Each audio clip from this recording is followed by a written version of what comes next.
Uh, I just want to ask you, give me POIs on the chat, if it's possible. So, 3, 2, 1. Dear judges, we are here to debate about staying in Springfield or not. So, problem for us in this debate that whatever change of work or life circumstances, which are unsure and require risk, versus not living the comfort zone, but trying to face your reality and fighting for a better life in your actual life circumstance, suit an individual and his family better. So, for our criterion, we choose stability of life and mental comfort that we and our family possess. And for beginning, a little bit of framing. So, blue-collar workers refers to workers who engage in hard manual labor, typical agriculture, manufacturing, construction, meaning of main senses. If the reference to a blue-collar job does not need point at these types of work, might imply another physical exhausting tasks. They are not the people from the middle classes who absolutely aspire to develop and find happiness, particularly in going up at the work hierarchy. You never really valued dedication and hard intellectual effort so much. It was something in the background, necessary, but not so important. You always have other reason for happiness. Already have a wife and family, so probably love, and having something from your own blood.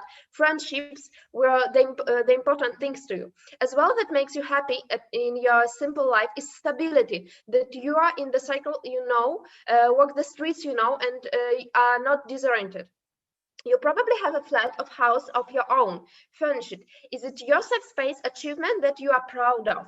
But also, you do not really have the skills in most cases to do the managemental positions. All your life, you're gaining money by physical, simple work. You never took the special courses that would give you the chance to get the knowledge. So probably doing something managemental would also be very stressful, and we question it in our case scenario that it will be an effective, efficient work. So you would be learning something completely new, and the risk that you would make a mistake big. So our first argument, that lack of leadership and competence, the risk of failure. Probably a person working physically as a blue collar does not have so much managerial skills, does not have training in the production process or activities in the new environment, and does not have the understanding and the experience of new work. So probably if you will place a person from some production, for example, to restaurant, the person will be disoriented. First of all, the best manager probably go level by level, so they know the whole process of the company. When we come, it will be a big responsibility for us, a big amount of things that we have to learn, and not the fact that we will succeed well, or that the management will look favorably on the period of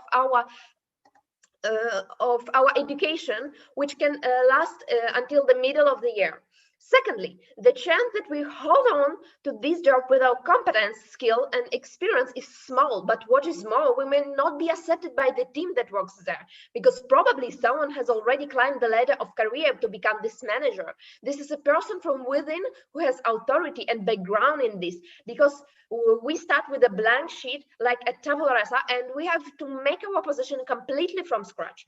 What's more, it will probably be hard for our physical and mental, which will affect our family more, because if I am going home disgusted in this work, if I'm going home in really bad condition, it will affect my family. However, the biggest damage for us will be if it falls and we will have to return the old territories.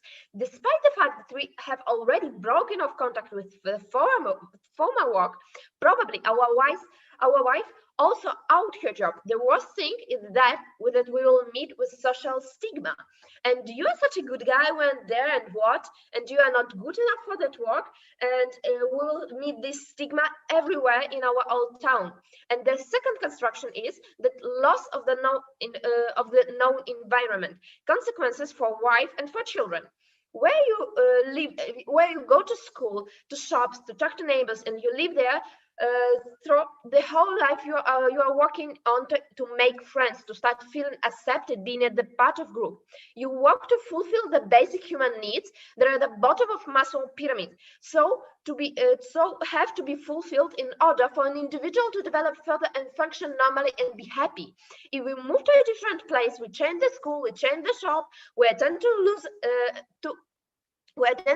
and lose access to the friends we have that are no longer just across to the street to talk us whenever we need in. So children who do not like changes at all would have to start all over, build new bonds. They will go through the era of being new in school when the risk of bullying that rises, because with every change of school the child has to get an opinion as cool or not cool, and we don't know if the kids in school are normal or violent. Okay, your POI. Why would a person who has a more respected job and gets more money will be stigmatized?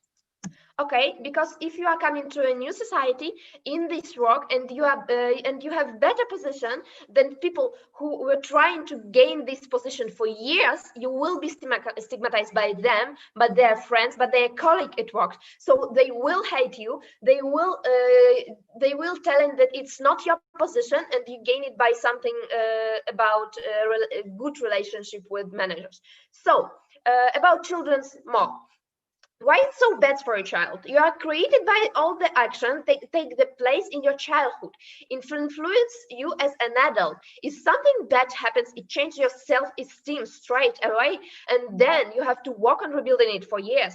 If you feel bad in the environment, you cannot focus on the development, hobbies, and interests. You can be unhappy, you can feel unsafe and the lack of stability, even if you do finally make some friends. The first, you had to go through a rough patch of being alone, and it could have harmed you. The consequences will be seen later.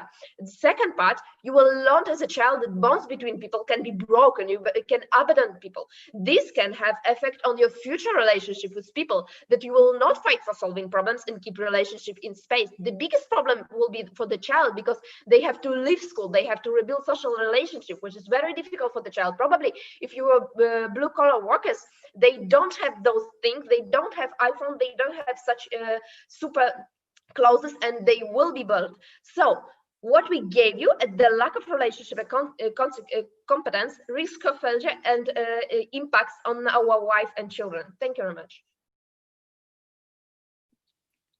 I'd like to thank the Prime Minister for that fine speech. I call upon the Leader of the Opposition to open the case for the opt bench. Hear, hear. Hi, can you hear me? Yes, you're audible. Okay. Just a moment. Okay.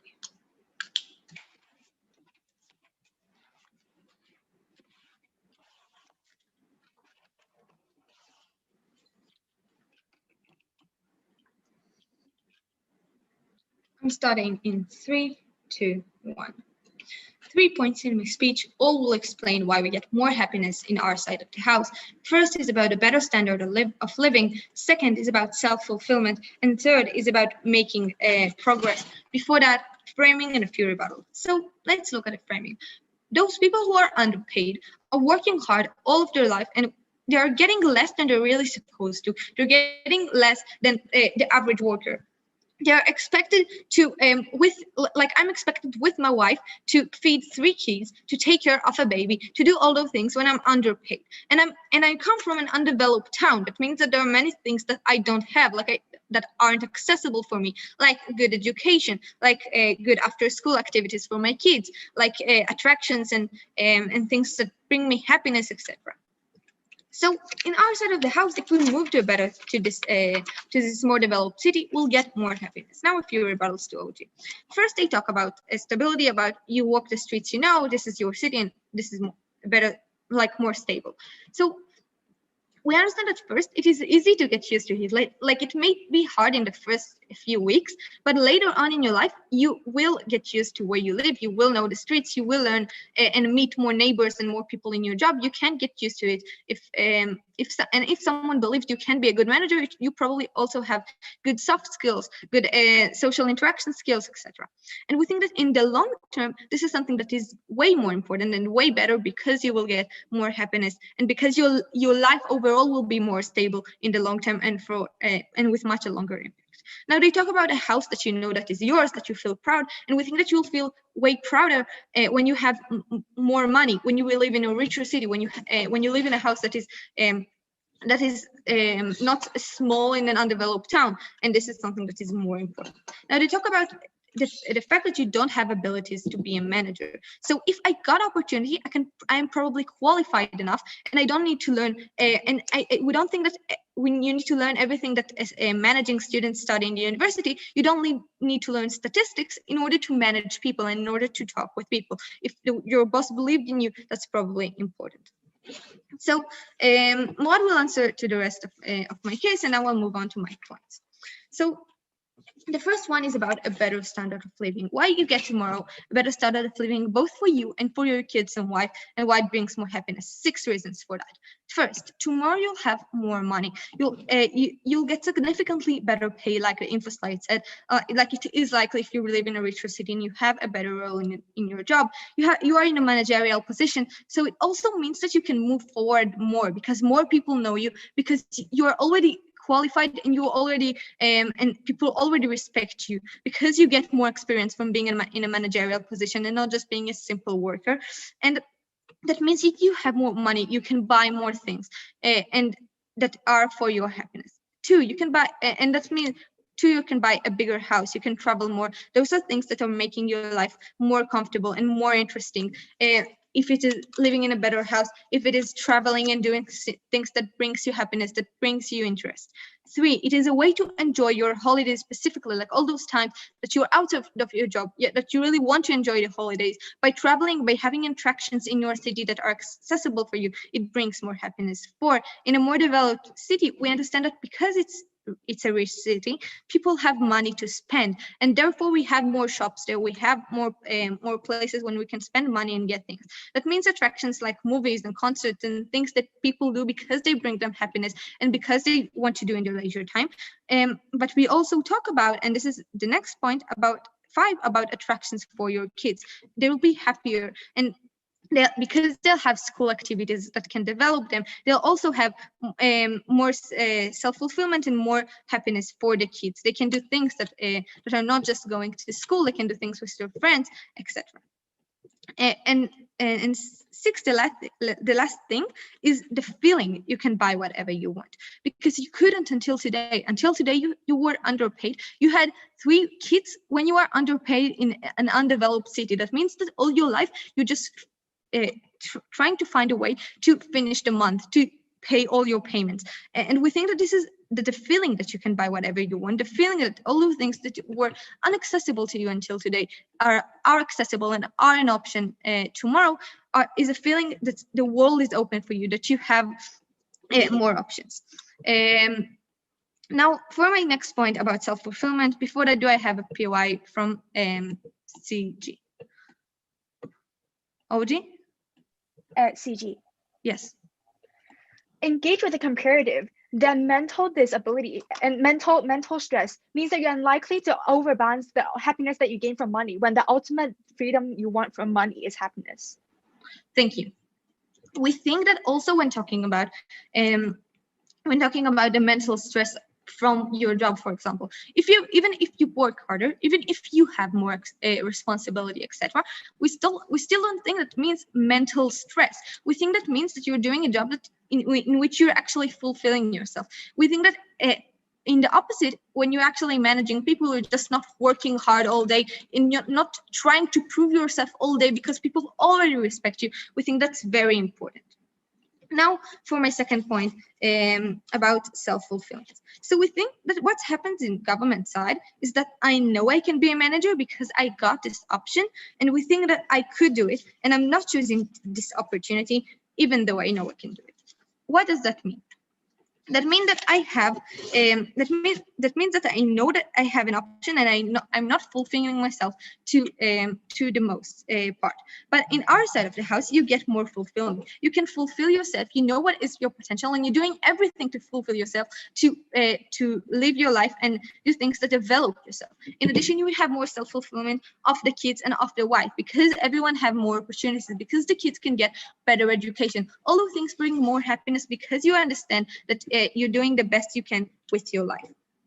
About the third point of making progress, we think that your workplace is something that you want to be in, that you have a lot of social circles in, and this is most of our life. This is a lot of hours in our day, and we think that most of the achievements that we get from there, the feeling of achieving coming from your workplace, because you are there for so many hours, because what your boss says and your salary means a lot. And therefore, when you're doing something that in which you get a better salary, in which you are in a better role, means that you feel more achievement, and yet you feel that you're doing things and getting a better feedback from the environment. For all those reasons, very proud of you. I'd like to thank the Leader of the Opposition for a fine speech and call upon the Deputy Prime Minister to continue the case for the government bench. Hear, hear. Okay, am I audible? Yes, you are. Okay, that's perfect. Just 1 second, I'll set on a timer, and I will not turn on my camera because I'm super sick and don't look very good, but I hope you're not gonna mind it. Okay. Good.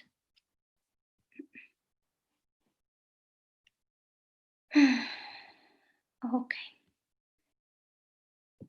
So 3, 2, 1, there we go. Okay, guys, I'm going to tell you why actually we're constantly being better than whatever OO says. So I will start with a little bit of rebuttal.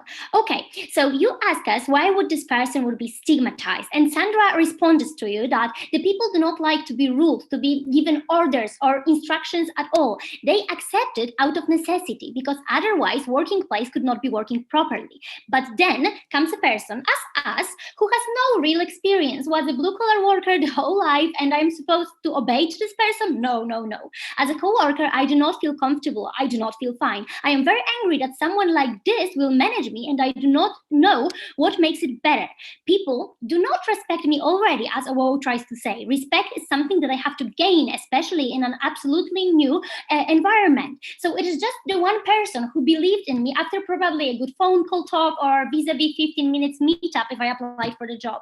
Is that enough to be really sure that somebody will be good at a particular position? Not really, I would say. It's more of a cordial guess than a proper research that I will be skilled enough to go for a particular position.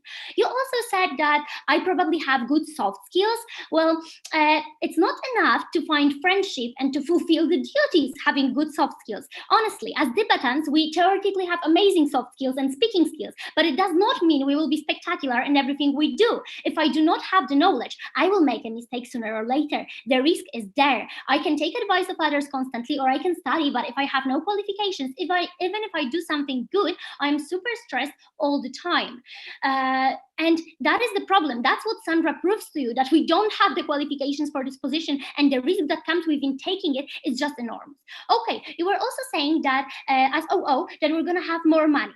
I will get more money as long as I keep the job. So that creates more stress, which can lead to heart diseases, to tension in the house, to fights with my family, and kids who already do not feel comfortable due to moving, because it's always like leaving the comfort zone. And I'm also stressed because I also left my comfort zone. I'm also overwhelmed with like the burden of the fact that now I have to do well, but I'm not really skilled enough for that. But is it really that much money for the family if I am now the only one working, because my wife had to probably leave her job if she had any? As long as my wife doesn't have the job, and if she does even find a job at all, I am the only person for a long period that feeds the family. This is the enormous burden I was talking about. And it's just a tiny difference because of the fact that now I have to split my bigger income for the all family members with no income from the side of my wife. Okay, so we suppose that even if the wife was working earlier, but even if she wasn't due to no skills, it was easier to find a job for her in case of any crisis in a place where everybody knew who she was and were willing to provide a friendly help. Okay, so a new job is a lot of stress. You don't learn management just by looking at the stats. All your benefits lie ahead of of the harm we inflict on our family and children. What is more, we are in the same country, we have the same education system, the same scholarships, which means that we have enough chances to go to universities in any world, as well in this city as in the other city. Okay, guys, just to maybe cover what we were telling to you also about the consequences for the wife and the children, I'm going to broaden this a little bit up. It's the loss of the known environment, loss of the stability. Where you live, you go to school, to shops, you talk to neighbors throughout the whole life. You are working on it to make friends, to start feeling accepted and being part of a group. That's what Sandra mentions. You work to fulfill the basic human needs, and they are at the bottom of the Maslow pyramid. So you have to fulfill those in order to develop further and to function normally and be happy then. If we move to a different place, we change the school, we change the shop we attend to, and we lose access to friends we have. They are no longer just across the street to talk us whenever we need it.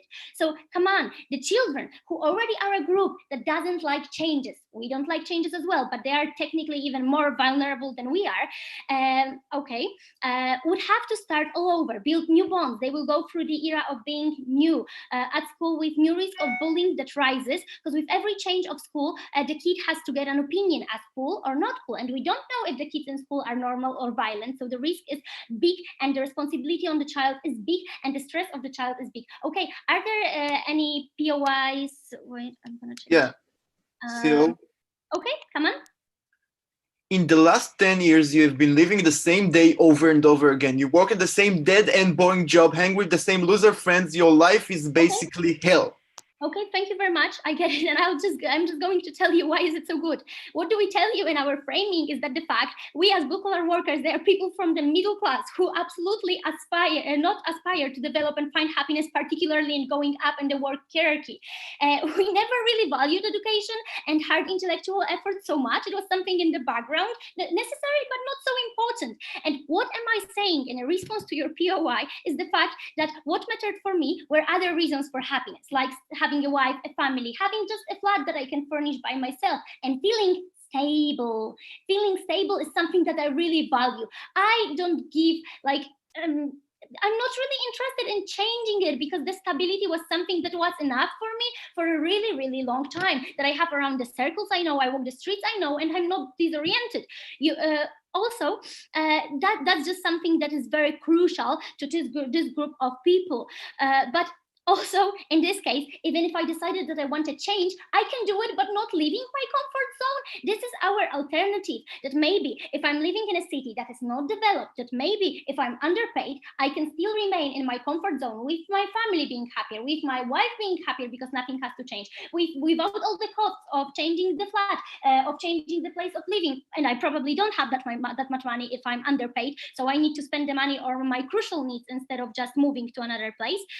So the point is in this situation, I have to try to work on it with my local community to make the conditions of work better, that maybe I need to develop myself, and if I can do it by taking some tests and certificates, etc., and getting more education among the city, or trying to change something as a group of people there, but in my comfort zone, not going somewhere else where the chances are smaller, and the chances to rise up if a financial crisis appears, and if I'm gonna be let go because I don't fulfill my duties properly, then I'm screwed in your world, not in ours. So your pros works only in the long term and only in the best version. But if something doesn't work out, the harms on our side are much bigger and scarier. They will do much more harm than the opportunity you present. That is why basically we're winning with all of the cases that OO presents to you and in this debate.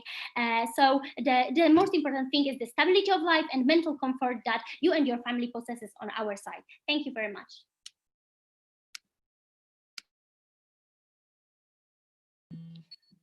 I'd like to thank the Deputy Prime Minister for a fine speech and call upon the Deputy Leader of the Opposition to close the top half of the debate. Hear, hear.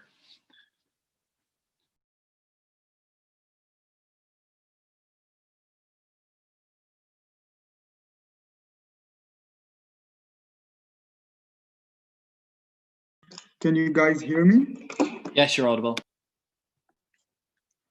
Right, I'm gonna start in 3, 2, 1. What I'm going to talk about in my speech is more about happiness through a few mechanisms. The first one is more money, elaborating on Inbal's point. The second thing is feedback from society. The third thing is about regret feeling. The fourth thing is about better job. And the fifth thing is about change. Before that, let's have a lot of rebuttals and preemptives. So the first thing is about the point, like, look, your life, your family, and all of them were so far in the old place which you are used to. So people can get used to a new place. Specifically, it's important about kids that note, kids are making friends very easy, right? You only need your kids to play with kids like a few times, and once they play, they simply meet each other and become friends way easier and way faster than adults do. And the second thing about kids is that you can actually prepare them ahead before you move, that you are going to move, that they are going to meet new friends. Then their entire point about getting used to the new place is not that it's really marginal. And the second thing about this is that, look, you don't cut your ties totally. You can still visit your old city. You can still, like we're in the 21st century, you can still contact your friends via phone, WhatsApp, Messenger, whatever. You can still meet them in the weekends. You can still meet them at the holidays, and etc. Now, the third thing is very important in general. Look, leaving your current job and moving to a new job means that it's a reversible option. What does that mean? If after a month, 2 months, 1 year, or whatever, you want to go back to your menial job, you can always do so. But you can never know that if you refuse to this opportunity that you now got, that you'll get another opportunity like this in the future. This will also be crucial in my point later. So the second rebuttal is about, look, people with menial jobs don't know how to manage, like to be a managers. So the first thing is, it's a total assertion, right? Because we say, look, many people can have these abilities, but because they were born in a small city, in a small town, they never got to show it, or they never got to improve it, but they do have these abilities. And the second thing is that many of these things in management are simply tolerable, right? Through experience, through someone who explains to you, you can become a better manager. And in our world, you can actually do it because you get a new job where you can improve yourself, while in their world, you can do it. Third rebuttal about stigmatizing. Look, actually, we say that in today's world, people actually admire underdogs. People actually admire people who succeeded although they didn't have the like high starting point. You actually succeeded almost, although you didn't have enough money, although you started in a small town. Actually, these people are way more admired than people who was born into a high status in the first place. And the fourth thing to rebut is about mental state. Look, we say mental state is not only affected by the stress that you have in job, like opposition describes us. It's also affected by how much you can provide your family. How much do you see them in the day, in every day's life? And all these things we say in our side of the house actually is a relief of stress, and actually gives you less stress than in their side of the house. So it's best about mental stress in this point of the debate, we have a wash. But what do we tell you? Look, in our world, you can actually afford treatments. If you are stressed, if you have any problems in your life and mental issues, you can actually afford psychologists. You can actually afford help and social workers. While in their side of the house, you do have this stress, but you simply can't treat it. Now to my point. Look, about happiness. First of all, about money. Inbal already explains what other activities you can do with money for your kids, like in like shopping and social activities, etc. But it's not just this. It's the fact that you can afford food and not being worried that at the end of the month you won't be able to pay your rent or electricity bill or water bill. All of these things you cannot know for sure when you are underpaid, like the info slide says. Plus, you can assure yourselves that in 10 years from today, 20 years from today, you can afford your kids' college, you can pay for your kids' university. These are things that are very important to today's parents because we want our kids to success. And we know that in our world, we can actually provide them this success better than they can do in their world. Now, feedback from society. Note, people actually keep thinking all the time about how other people perceive them, right? What does that mean? That when I live my every day, so I think, what does my parents think of me? What does my wife think of me? What does my friend think of me? What I say is, when you have a menial job and you keep doing the same thing over and over, so people don't admire you that much. But tomorrow you're going to do something like not stigmatized, people think of as important and a better job, so you are actually going to be more appreciated by these people, meaning that you are actually going to appreciate yourself more. Third thing about regret feeling. Note, as I already explained in my rebuttals, your side of the house is irreversible because you can never know that you're going to get this option again. What does that mean? If you don't get this option again in the future, you're going to live your entire life with the thought that, oh God, I could have made another decision. Why did I chain myself to this decision? Maybe if I live this other life in the rich town, then I could have made I could have feel better. Maybe I had more possibilities. While in your side of the house, you can do it because you simply can't go back. Before I continue, let's hear second half. Okay, even if they make friends, they would have to go through a stressful patch of time at the beginning. And secondly, it's super hard to keep long distance relations for an adult for a child even more. Okay, thank you. Even if they are stressful for a small amount of time, A, we say, I already responded to that, you can treat that. B, it's like short-term versus long-term. C, we showed you way more impacts about why you are not going to have stress. So thank you. About a better job. Look, in the info slide, we actually hear that you are going to have more benefits, which means you can, like when you are a manager, you actually get to spend more time with your families instead of working from morning till from 8 a.m. to 8 p.m. Right? When you are a manager, you have better quality of life, which means you meet your kids more, you meet your wife more, you are more involved in their life. All of these things actually improve your feeling, actually improve your self, how you feel about yourself. And the third, the last mechanism I want to talk about is change. Look, in the status quo, in the job that he has right now, he keeps doing the same thing over and over again, right? He's staying in the same place, he has the same friends, he has the same responsibilities, he has the same abilities. But in our world, he actually discovers new place, he actually discovers new abilities, he actually discovers, like, he has new friends, he actually has more responsibilities. All of these things we are passionate about because we feel new things, because we experience new things. So to conclude, we showed you that this person is going to be a lot happier tomorrow, and the delta that oppositions are trying to show us is really marginal, and for all these reasons we are proud to oppose. I'd like to thank the Deputy Leader of the Opposition for a fine speech, and indeed all speakers in the top half of our great debate so far. And I'd like to invite the Member of Government to extend the case for the proposition bench. Hear, hear.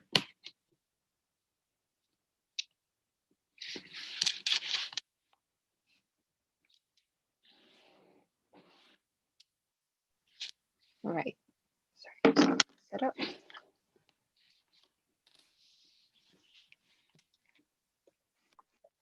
Okay. Beginning my speech in 3, 2, 1. Panel, what does CG have to prove to win today? Now, first of all, to briefly list the contributions of all houses. OG has shown you why there are no benefits to moving. O has shown you some uncertain benefits to certain aspects of life. What CG will come out to show you is that there are literal harms to moving on multiple levels in terms of emotional levels as a result of clear discrimination, which OG has failed to come out and make an impact, and guilt as a result of violating my personal moral compass. Now, I will show you 2 arguments. First of all, on discrimination. Second of all, on community reciprocation and why this is important to the moral satisfaction of this individual. Now, first of all, on discrimination. Again, OG has failed to provide you with clear mechanizations on why it would happen and the clear impacts of this. First of all, on discrimination and why it would occur in terms of mechanization. By being in a managerial position, I would like to characterize oppositions to the individual who is part of this managerial position as of right now. What they see is a blue-collar individual who has come from a poor town and is currently taking the job of another, potentially rich and very, very qualified person. And this immediately arouses antagonization from rich people. There is the preconception that you are poor and that you are taking their position and that you've unjustly taken their position. And as a result, they will do 2 things. First of all, they will not recognize your ability. And secondly, they will actively discriminate against you. And additionally, reverse discrimination would be particularly bad because you need to be able to work with your colleagues as well as instruct those. As a result of them not recognizing your ability, then they think you are unable to do your job. Where you're unable to do your job, then they further fail to recognize your ability, and this is resulting in a terrible cycle. Third of all, why is discrimination particularly important? Because it is a case of children. Where you are bringing your children and family, what you're likely to experience is issues regarding assimilation, where you need to fit into the society, but as a first-generation immigrant, you are going to struggle with this because you have a different way of life. And as a result, this impacts the mental well-being of your child. What do I say? 3 clear impacts in terms of, first of all, mental well-being. So mental well-being, 3 levels of impact. The negatives of discrimination are clear, right? In addition to the negatives on the individual themselves, also on the family, right? Where you are clearly suffering from a sense of inferiority, in a sense that you are not enough, where you are seen as you're feeling a sense that I deserve better, but I am being discriminated against for factors out of my control. And a sense that third of all, one is unlikely to fully seize the benefits of the opportunity. Why is this more important than money and what is coming out of OO? Because where one attains money and stability for happiness, but the route to money and stability does not actually guarantee happiness, then there is no purpose to this move at all. And more importantly, what does it affect for the children? Right, as a parent, you have an obligation that you must consider the well-being of the child, more so than just their financial well-being, but also their emotional well-being as well as their upbringing. Where a child's core identity is attacked, where they feel a sense of inferiority, where their identity is not accepted, this is so much worse than the solidarity one gets from being, for example, blue-collar worker in a very supportive, welcoming society. Now, discrimination aside, I will then move on to in terms of community representation. Now, I will show you on multiple levels why this is going to be contrary to the moral compass of this individual. Now, why is there going to be a sense that communal reciprocation is important? 3 levels. First of all, there's going to be common victimization. There's going to be solidarity in the community as a result of common suffering on the level of being a blue-collar worker, where everyone's in the same situation, everyone in the same shoes, and everyone thus feels empathy for one another. Second of all, and in terms of emotional ties, as mentioned by OG, you have emotional ties with those in the community as you are used to the community and have lived with them for a long period of time. Third of all, in terms of moral duty, you have benefited from community facilities, and you've also benefited from the help of your neighbors and your friends and family. For all these reasons, therefore, you have a deep moral compass in benefiting the community back as a member of this community and ensuring the interests of the community. Now, why, therefore, should I choose to reciprocate by staying in that community? Where one is being offered a managerial position in a rich town, you must recognize it is likely to be a big company. And it is only a big company and it has good job prospects for several reasons. Why are big companies successful? Because they exploit communities, right? As we see from the current state of corporate affairs today, where there are low costs, easy exploitation, and a lack of regulations or working conditions, this easily results in exploitation.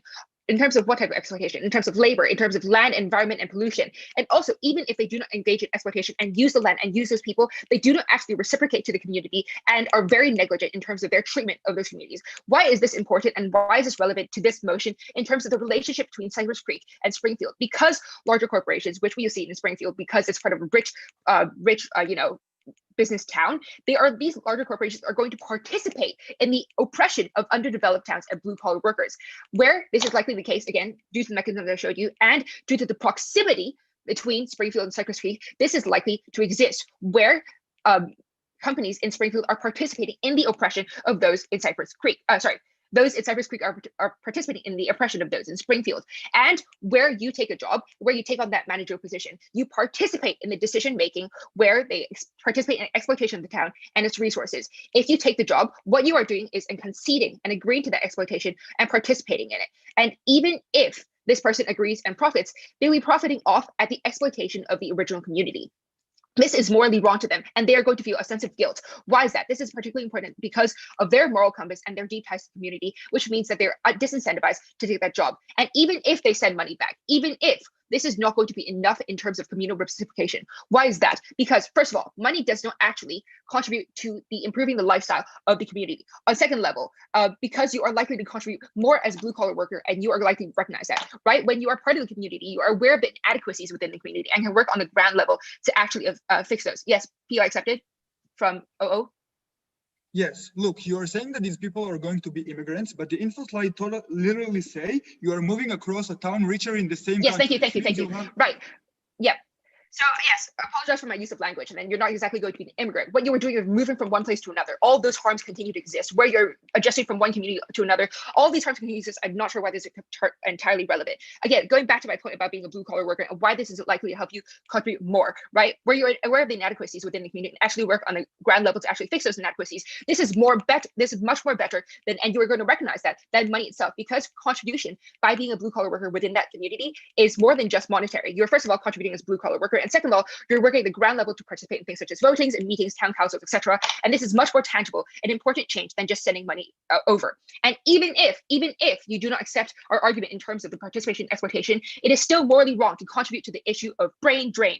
Why is that? If everyone has a capability, such as this person moves away, what happens is that the institutions of this town have even less incentive to invest in the town's well-being overall. What you do is then contribute to the institutional inequality of leaving all these jobs in the blue blue collar sector, as opposed to encouraging the town to actually move forwards to more advanced jobs as a result of the potential and the capability that lies within the town. For all of these reasons, we have shown you why this is much larger than the personal uncertain harms that are coming out from OG and the very, very uncertain benefits that are coming from OO. For all of these reasons, because of a deep emotional level that we've shown you in terms of discrimination and moral duty in terms of community reciprocation, CG clearly takes this debate. Thank you.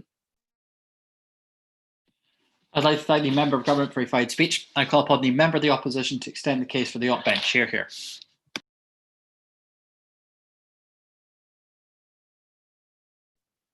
So I'm on a bit of a weird setup.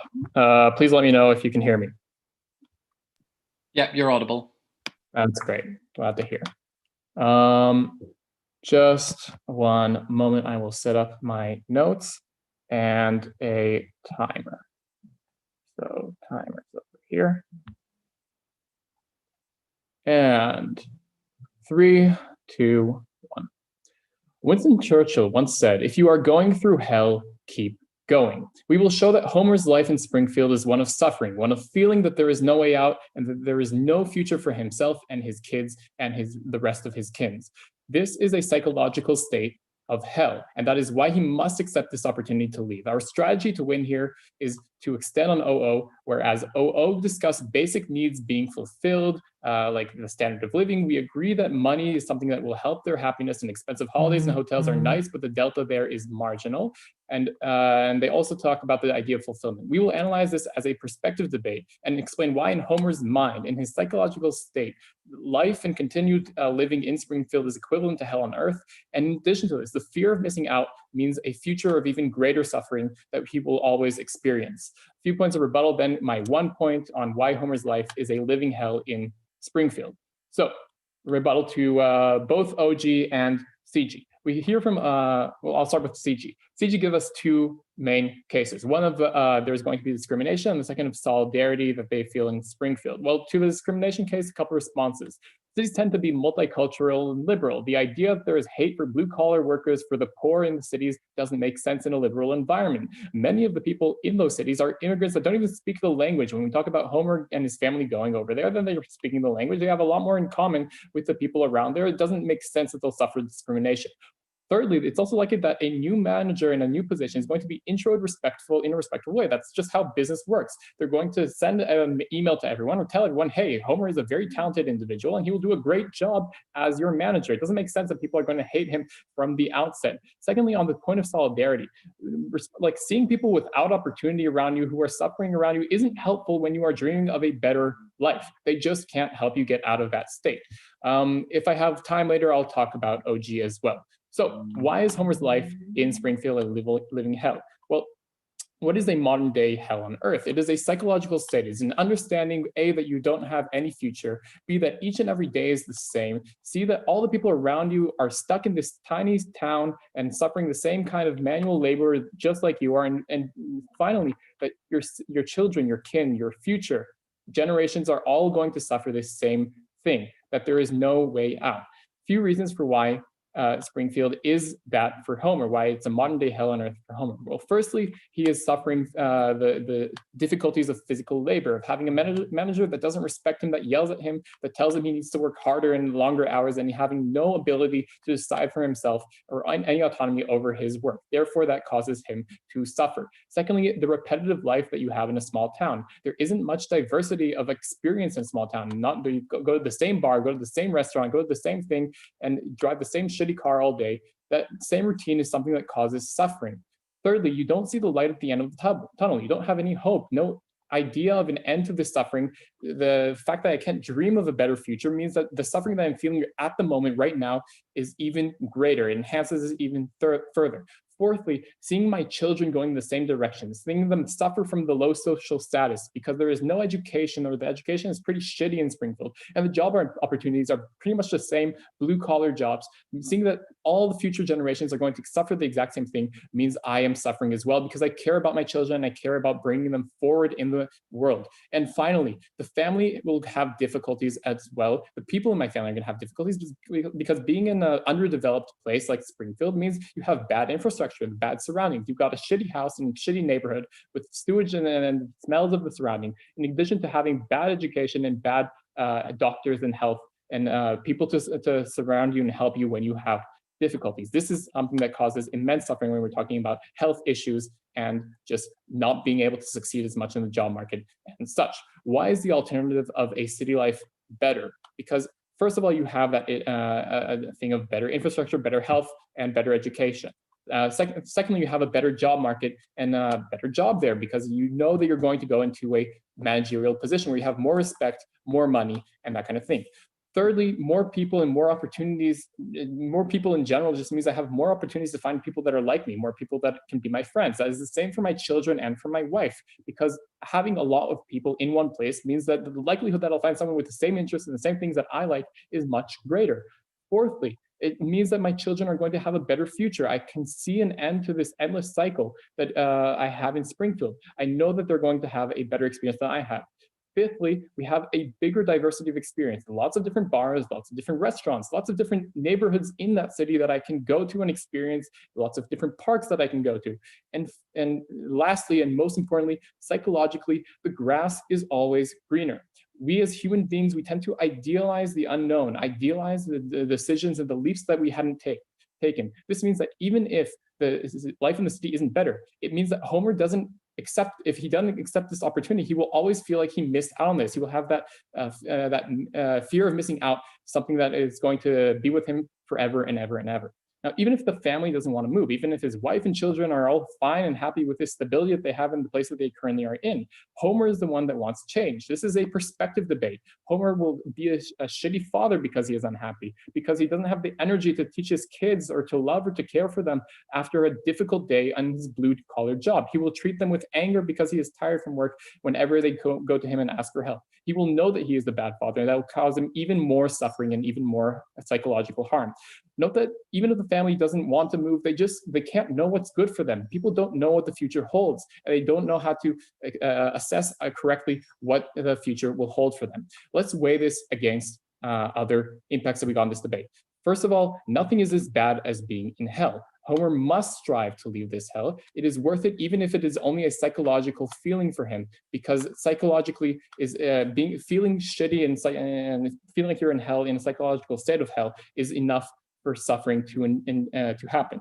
Secondly, family life and the friends and all those things are going to be better, meaning I will be a better father and a better friend and better everything when I feel better, when I feel like I am not missing out on an opportunity. And thirdly, and also very importantly, the fact that we have a tendency to think, what if, especially if I don't accept an opportunity, that fear of missing out that I will experience is something that will be with him forever. Humans on a biological level have a learning mechanism in which we constantly replay the missed opportunities in our head. This means that we will feel constant pain, and the idea of what could have been will be idealized. This handles government at their best, because even if Homer's life in Springfield is way better, he will idealize the city life and thus suffer immensely. For all these reasons, we call you to oppose. I'd like to thank the member of opposition for a fine speech. I call upon the government whip to close the case for the proposition bench. Hear, hear.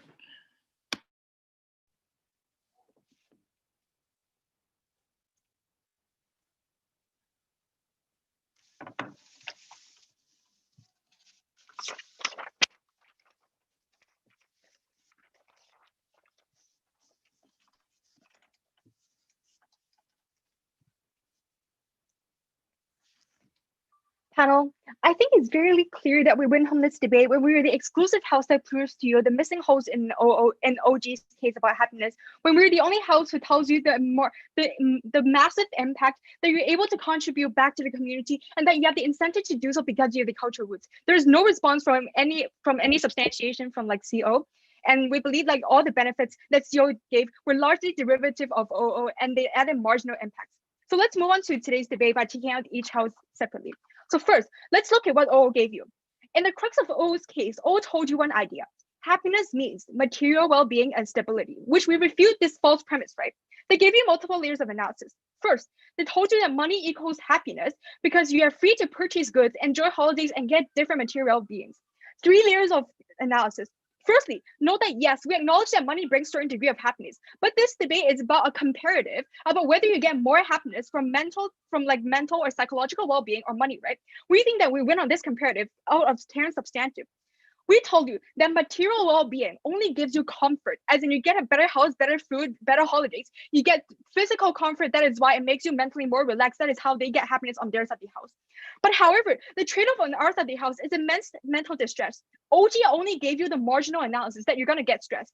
While on CG, we gave you the exclusive analysis that on our side of the house, discrimination shakens your fundamental identity and understanding of your personal existential welfare.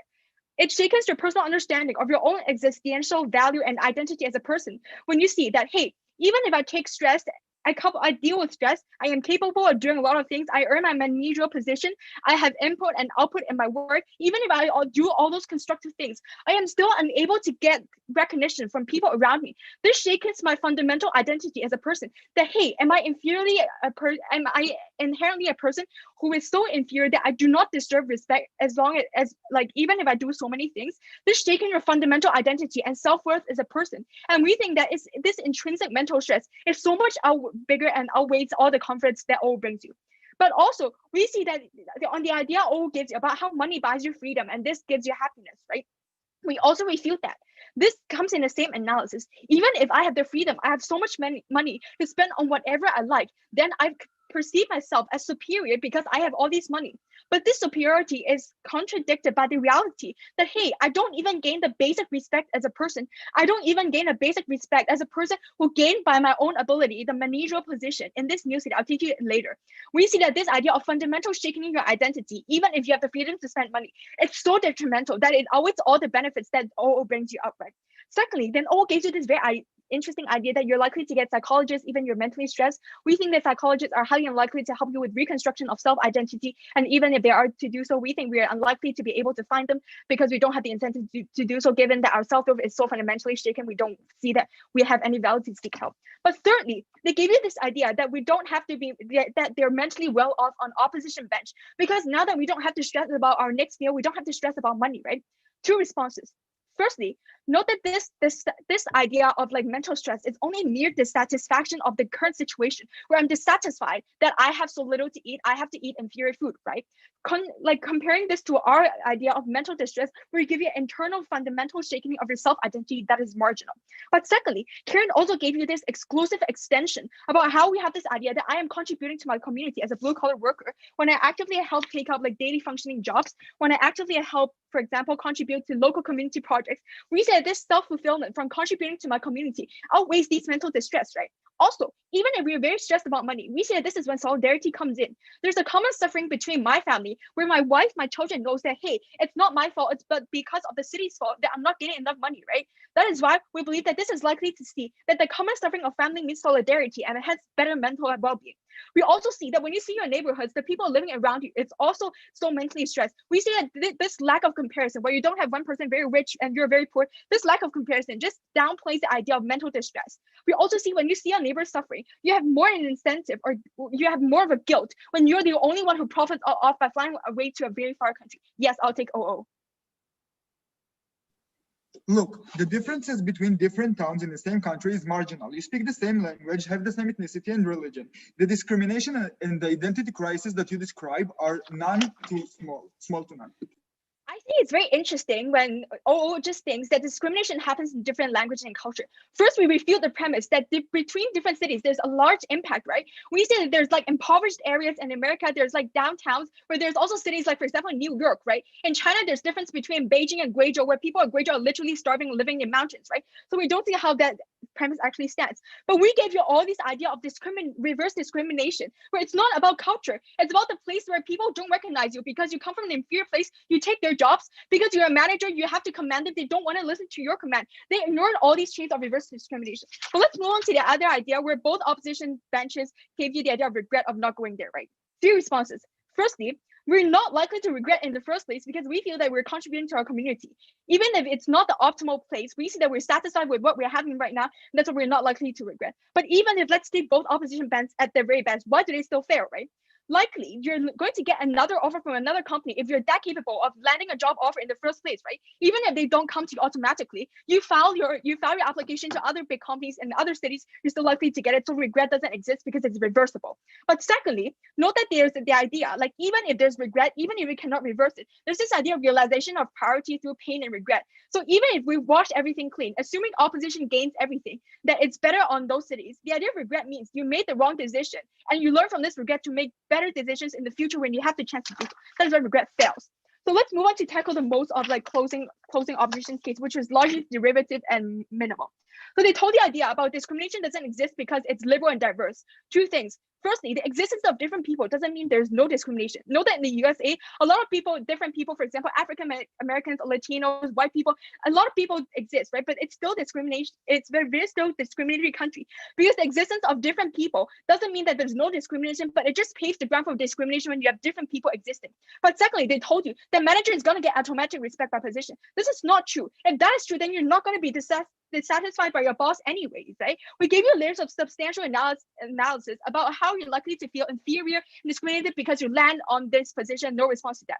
Lastly, they gave you this very important idea that, hey, because Springfield is hell on earth, let's leave it and leave our neighborhoods there. We said this idea of leaving the hell on earth means that you have mental guilt, which they don't dispute. We also told you that the idea of hope, health is also extremely marginal because these are only marginal benefits you get when you get into a better position, but they never prove to you the crux of the case why it's so worse that you don't only get marginal benefits. Because we're the side which takes the clash of happiness, because we're the side that tells you we have discrimination, we're very, very proud to propose. I'd like to thank the government whip for a fine speech, and I'd like to now call upon the opposition whip to close the case for the opposition bench and the debate as a whole. Am I audible? Yes, you are. Okay, so I'll start in 3, 2, 1. Look, in the last 10 years, you've been living the same day over and over again. You work in the same dead and boring job, hang with the same loser friends, and watch your kids getting a bad education. Your life is suffering.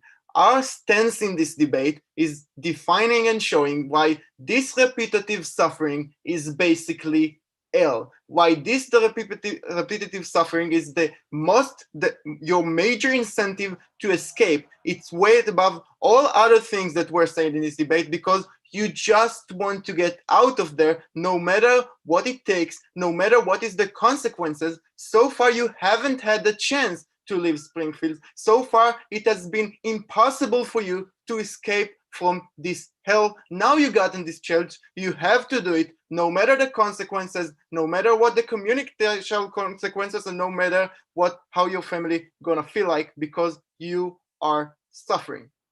Please note, we proved the biggest burden in this debate.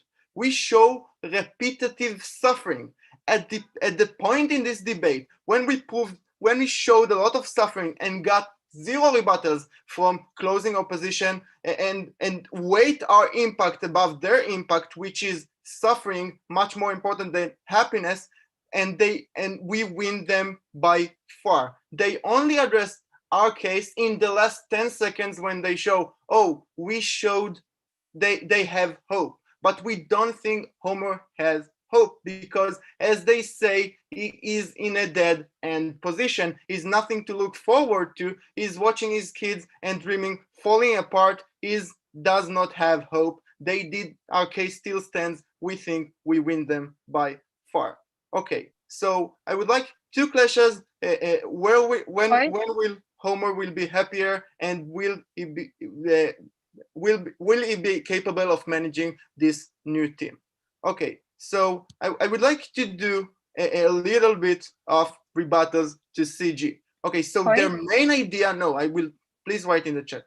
The main idea of them is solidarity. Okay, I might have solidarity in Springfield, but I don't know why it's more important than the mental suffering I'm going through, and you completely ignore and did not address that, and you did not explain why this solidarity is much huger incentive for me than stop to suffer. We think you will decide to stop suffer if you can. You wouldn't do anything else. Moreover, as we say in our case, Springfield reminds him the hell he's going through. It reminds him all his bad situation, all his a bad job, bad educated children, his bad relationship with his wife, his bad loser friends that are as stuck as he is.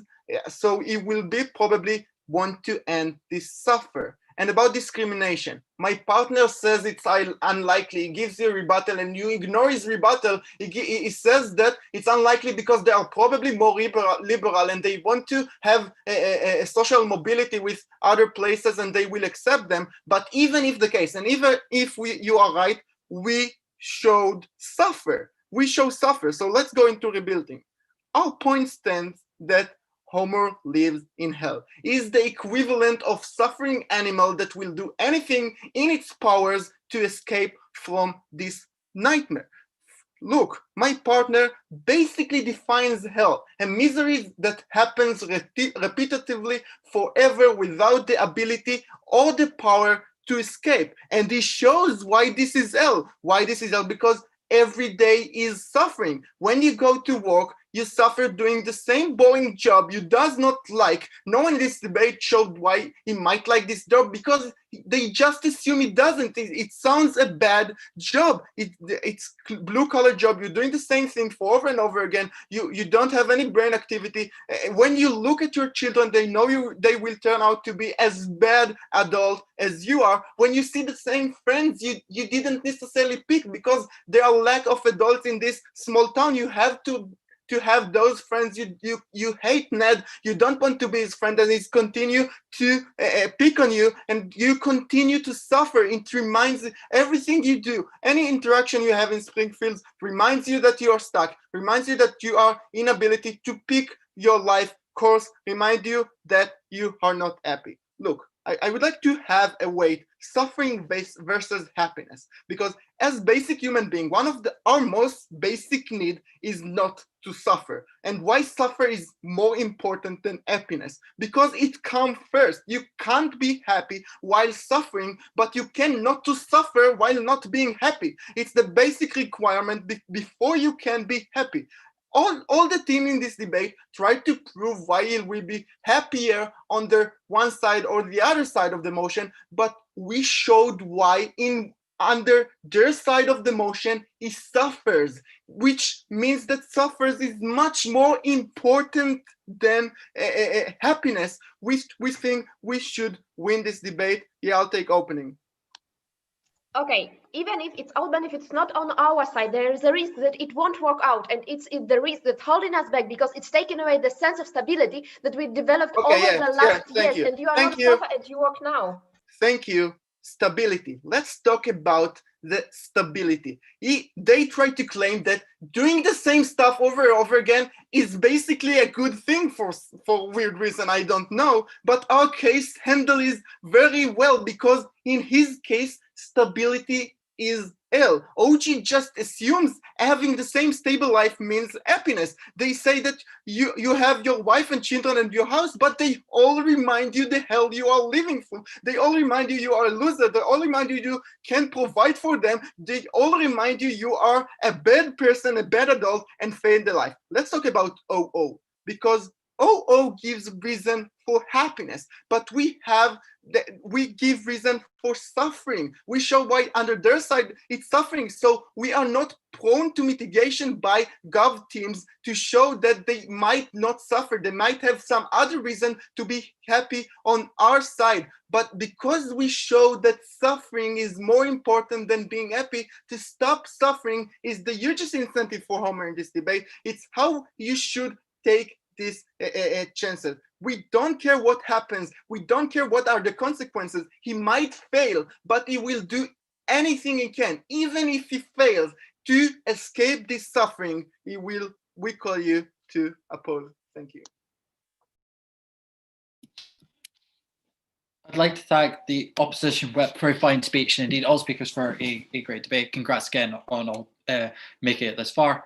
I invite now to lead the Zoom call so that myself and my panelists